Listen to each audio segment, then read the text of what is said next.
नमस्कार दोस्तों, स्वागत है आप सभी लोगों का एक बार फिर से हमारे YouTube चैनल में। दोस्तों, चैत्र नवरात्रि में ज्वारे का क्या करें, अखंड ज्योति की बाती का क्या करें, अखंड ज्योति में जो तेल होता है बच जाता है उसका क्या करें, नवरात्र कब समाप्त होंगे, कब शुरू हो रहे हैं, 2024 में कन्या पूजन कब करें, कितने व्रत बढ़ेंगे, हरे भरे जो का क्या करें। तो आज हम जानेंगे सब कुछ इस वीडियो में। हे माता रानी, जो आपकी इस वीडियो को सच्चे दिल से लाइक करे उसकी गरीबी जन्म जन्मांतर की परेशानी दूर कर देना। जय माता दी। दोस्तों, नवरात्रि में आप सब बाद में गलती ना कर दें, अर्थात नवरात्रि के बाद में चावल जो बचते हैं, जो होते हैं, जो ज्योति की बची हुई बाती होती है, जितनी भी हम नवरात्रि के समय में सामग्री चढ़ाते हैं, उन सब का क्या करें। यह सब आप गलत तरीके से नदी में विसर्जित कर देते हैं। इस सामग्री का क्या करना चाहिए। दोस्तों, सबसे पहले जानते हैं कि नवरात्रि पूजा का शुभ मुहूर्त, कलश स्थापना का शुभ मुहूर्त। देखिए, 2024 में नवरात्रि 9 अप्रैल के दिन यानी कि मंगलवार को नवरात्रि का पहला नवरात्र रखा जाएगा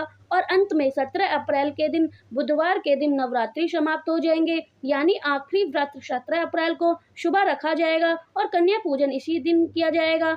यह व्रत चैत्र नवरात्रि के पूरे 9 दिन पड़ेंगे, न एक भी दिन कम और न एक भी दिन ज्यादा। पूरे व्रत आपको करने हैं। कोई पहला आखिरी व्रत करता है तो कोई पूरे 9 रखता है। अपनी अपनी श्रद्धा से सच्चे दिल से ही व्रत रखते हैं। आप जानते हैं पूजा का शुभ मुहूर्त। दोस्तों, चैत्र नवरात्रि में कलश स्थापना का शुभ मुहूर्त 9 अप्रैल को सुबह 6:24 से प्रारंभ होगा, जो सुबह 10:14 तक रहेगा। यदि आप किसी कारणवश इस मुहूर्त में पूजा नहीं कर पाते हैं, कई लोगों के पास समय नहीं होता है, कामकाज में व्यस्त हो जाते हैं, घर में यदि किसी वजह से परेशान हैं, आपके पास समय नहीं है, तो नवरात्रि में एक मुहूर्त है, उस मुहूर्त में पूजा कर सकते हैं। वह मुहूर्त अभिजीत मुहूर्त है, जो कि समय रहेगा 11:57 से 12:58 तक। यह इस मुहूर्त में आप पूजा पाठ अवश्य कर सकते हैं, क्योंकि समय ना समय होने के कारण आप नवरात्रि का सामान नहीं खरीद पाते हैं, तो आप इस मुहूर्त में भी पूजा कर सकते हैं। देखिए, आप में से अधिकतर जो लोग हैं नवरात्रि में बहुत सारी गलती कर बैठते हैं। ऐसी गलती को 9 दिन तक आप माता रानी को खूब पूजा करते हैं। माता रानी की पूजा करने के बाद जो चावल होते हैं वह श्रृंगार का सामान होता है। अगरबत्ती जो होती है कहीं जली हुई भस्म हो जाती है तो श्रृंगार का सामान होता है। जो देवी सिक्का होता है यह सब नदी में जाकर विसर्जित कर देते हैं। यह सबसे बड़ी मूर्खता है। सारी जानकारी इस वीडियो में बताऊंगी, विस्तार से देखिए इनका क्या करना चाहिए, कैसा करना चाहिए, क्योंकि आज की वीडियो इसी पे है। आज मुझे दैविक प्रेरणा मिली हुई है, वास्तुशास्त्र के द्वारा प्रेरणा मिली हुई है कि यह जानकारी समाज में बताइए, क्योंकि अधिकतर लोगों को नवरात्रि में 9 दिनों तक खूब पूजा करते हैं।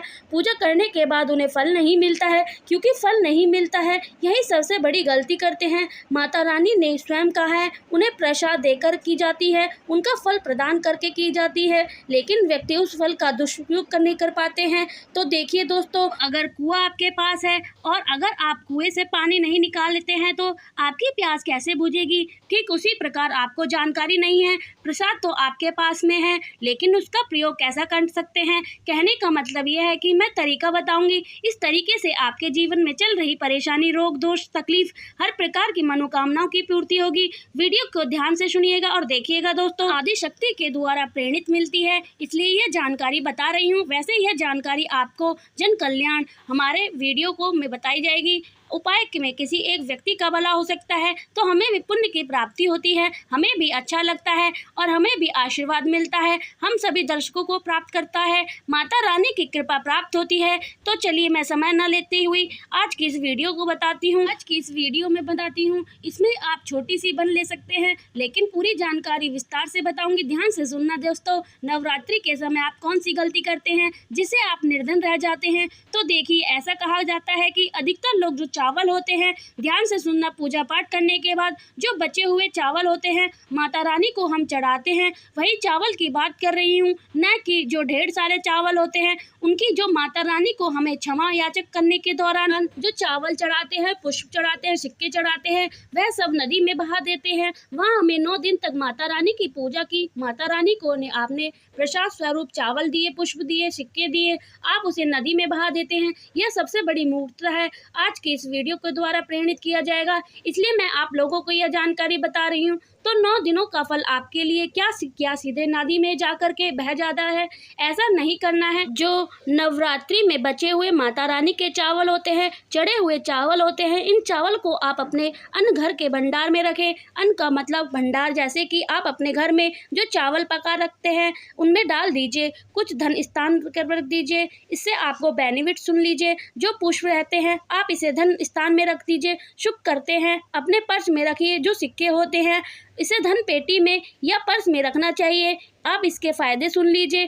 जो चावल होते हैं माता रानी को चढ़े हुए मंत्र से सिद्ध होते हैं। माता रानी को चढ़े हुए होने के कारण नवरात्रि में माता नवदुर्गा साक्षात 9 रूपों में विराजित रहती हैं। जो यह चावल होते हैं जागृत अवस्था में हो जाते हैं। आप इस प्रकार के जो चावल आप खाते हैं आपके शरीर में, क्योंकि 1-2 दाने आपके जो चावल पके रहते हैं उसमें गृहिणी बोलनी देती है। घर में जो खाना बनती है उसे बोल सकते हैं। माता बहनों को डाल करके नित्य आप इसे पकवाएं। क्या करता होता है, आपके शरीर में चावल खाने के बाद रोग दोष विधि किसी भी प्रकार की जो आपके शरीर में कष्ट है, शारीरिक पीड़ा है, मानसिक पीड़ा है, वह दूर हो जाती है और माता रानी को आपको कृपा प्राप्त करती हैं। माता रानी की कृपा से शरीर में एक ऐसी ऊर्जा उत्पन्न होती है जिस ऊर्जा से आप अपने आप को स्वस्थ में महसूस कर सकते हैं और जहाँ भी चलिए जाइए, जिस भी कार्य को करिए वह कार्य आपका सफल होता है। और कभी भी इन चावल को थोड़ा सा खाते हैं आपका पेट भर जाता है, यानी कि इसमें तृण जल्दी मिलती है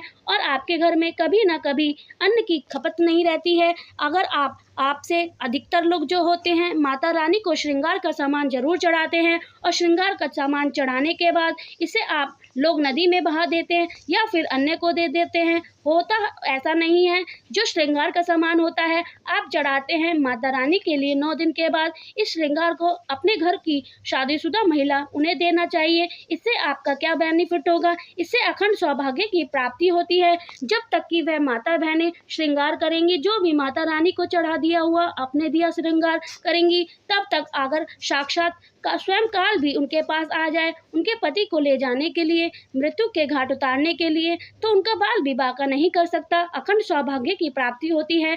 महिला घर की साक्षात लक्ष्मी होती है। इसलिए जो भी बचा हुआ माता रानी को चढ़ाया गया श्रृंगार का सामान माताएं बहनें को देना चाहिए। अब इधर उधर आप लोगों को बताना चाहती हूँ कि आपसे अधिकतर लोग जो ज्योति का बचा हुआ तेल होता है किसे क्या करते हैं, नदी में विसर्जित कर देते हैं। सबसे बड़ी यही गलती है। जो ज्योति का बचा हुआ तेल होता है 9 दिन तक जो ज्योति आप लोग जलाते हैं, क्या होता है 9 दिन तक ज्योति जलाने के कारण ज्योत में जो तेल बचा हुआ होता है जागृत अवस्था में होती है। जागृत चीज अपना ही पूर्ण रूप से प्रभाव दिखाती हैं। आपने देखा होगा सभी मूर्ति जो पूजा नहीं होती, जब कुम्हार मूर्ति बनाता है या फिर पत्थर वाले जो कारीगर मूर्ति बनाते हैं तो उस मूर्ति की पूजा नहीं होती, उस मूर्ति की पूजा होती है जिस प्राण प्रतिष्ठा। तो कहने का मतलब है कि ज्योति में जो बचा हुआ तेल होता है ज्योति को जलाने के कारण जागृत अवस्था में होती हैं। तो अगर आप अपने हाथ पैरों में दर्द होता है, किसी ने आपके ऊपर कुछ काला जादू करा दिया है, आपको शक है हो रहा है कि इस सिचुएशन में आप क्या करें, तो जो बचा हुआ तेल होता है आप अपने सिर में लगाइए। शरीर के साथ हिस्से में लगाना होता है, शरीर में लगाइए, आप अपने कंठ में लगाइए, आप अपने हृदय में लगाइए, आप अपने जांघों में लगाइए और हो सके तो आप अपने शरीर के सातों हिस्से में लगाना होता है। तो शरीर पे कैसा भी तंत्र विकार हो लगा हुआ ने काला जादू, भयंकर काला जादू कर दिया हो, जिसे तोड़ बड़े बड़े के कहा गया है, ओझा लोग कहते हैं, जो ओझा लोग भी नहीं कर पाते हैं। ओझा लोग से ज्यादा पावरफुल काम करता है। यह माता रानी की साक्षात कृपा होती है। तत्काल देखना 5 मिनट में आराम मिलेगा। दिन तक पूजा करते हैं। पूजा 1 साल के लिए जोत का बचा हुआ तेल बचा कर रखे। सिर होता है, सिर दर्द वाले हिस्से पर लगा दे। अगर किसी कारणवश कभी कभी ग्रह नव क्षेत्र की पीड़ा के कारण सिर दर्द होता है तो वह सिर दर्द होना बंद हो जाता है। यानी कि जितने भी पहलू राहु केतु दुष्ट शक्तियों के द्वारा आपको सता जा रहे हैं, तो यह तेल आप 7 हिस्से में बस लगाना होता है। शरीर के 7 हिस्से में लगा लीजिए, सिर पैर हाथ, या फिर अपने हृदय में लगा सकते हैं, कंठ में लगा सकते हैं। इस प्रकार से आपको 7 हिस्सों का चुनाव करना होता है। तो कैसे भी आपकी जीवन में परेशानी हो, शरीर में शारीरिक पीड़ा हो, सारी दूर हो जाती है। तो चलिए आप लोगों को बताना चाहती हूँ, अगर बची हुई जोत भस्म आप जलाते हैं या फिर गोबर के कंडे जलाते हैं या फिर आप माता रानी के लिए जो भी चीज़ जलाते हैं, इसमें भस्म क्या करना है, चलने के बाद आपकी अंतिम चीज़ें होती हैं वह चीज़ भस्म होती हैं। भस्म का क्या करना चाहिए, तो पूरे साल के लिए, एक साल के लिए इस प्रकार की भस्म को बटोरे करके रखना चाहिए। जो अगरबत्ती की भस्म होती है या फिर कहा जाए गोबर के कंडे की भस्म रखी जाती है, तो क्योंकि माता रानी हमें कच्ची धूप जलाते हैं, उसकी भस्म की काफ़ी सारी चीज़ें होती हैं। क्या इसे नदी में बहा देना चाहिए? अगर ज़्यादा है तो नदी में बहा दीजिए, बाकी कम है से कम है तो एक साल के लिए आपको यह भस्म अपने पास ज़रूर रखनी चाहिए। मैं भस्म की बेनिफिट बतानी हूँ और इसके फ़ायदे बहुत सारे हैं। इससे पहले अभी तक आपने हमारी वीडियो को लाइक नहीं किया है तो लाइक करिएगा, दोस्तों को शेयर जरूर करिएगा, कमेंट बॉक्स में जय माता पार्वती जरूर लिखिएगा। जो भस्म होती है इसका क्या करना चाहिए, अगरबत्ती की जो भस्म होती है इसे पूरे साल के लिए आपको बचा कर रखनी चाहिए। अगर थोड़ी आपको खानी है, अगर आप चाहते हैं कि आध्यात्मिक उन्नति ही आपको प्रागति हो तो थोड़ी थोड़ी मात्रा में खाना शुरू कर दीजिए। आपके जो सोचने समझने की क्षमता है इतना ज़्यादा पावरफुल हो जाएगी कि आपके पास रहने वाले लोग जितना सोचते हैं उससे 1000 गुना ज़्यादा आपकी सोच बढ़ जाएगी। किसी भी कार्य को करने के लिए जाएंगे उस कार्य में आपको तरक्की मिलना शुरू हो जाएगी। और एक बात है कि छोटे बच्चों को गांव के चाहे शहर के में रहते हैं, कहीं भी रहते हैं, तो नज़र बहुत जल्दी लग जाती है। तो जो अगरबत्ती की भस्म होती है माता रानी के लिए 9 दिन तक अपने भस्म जला करके रखिए। उस भस्म को थोड़ा सा तिलक आप जो है अपने मस्तक पर लगाइए या फिर चाहते हैं तो जिस भी हिस्से में दर्द होता है, जैसे कि पेट में दर्द बहुत होता है, कई लोगों को प्रेत वगैरह डर लगा रहता है, यह सब अधिकतर देखा गया है, इसलिए जानकारी मैं बता रही हूँ। उसी हिस्से में आप इस भस्म को लगा कर रखिए, अच्छी तरीके से भस्म लगाइए। तो पेट में अगर प्रेत लगा है तो प्रेत भस्म हो जाएगा, बाहर निकल जाएगा। सिर दर्द हो रहा है तो सिर दर्द में लगा लीजिए। यानी कि कहने का मतलब है कि आपके हर प्रकार के दुख तकलीफ बाधाओं को दूर करने का काम करता है।